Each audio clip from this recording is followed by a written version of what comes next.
My brother and my sister, pray. No matter what's happening in your life, pray. No matter what sin you're committing and how much of it you're committing, pray. No excuses. Sister tells me, brother, I don't wear hijab. I tell you, pray. She tells me, look, my dress code is not the best. I tell you, pray. Brother, I drink alcohol. Pray.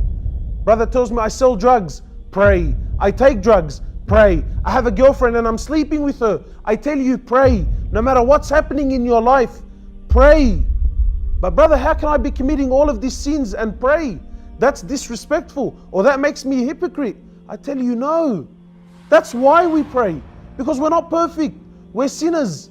We do wrong.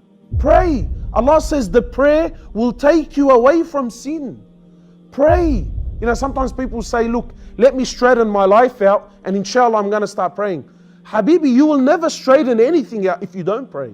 That's why you pray, to straighten your life out. Nothing, my brothers and sisters, let no man get between you and Allah. Pray. No matter what's happening in your life, pray. No matter where you are, pray.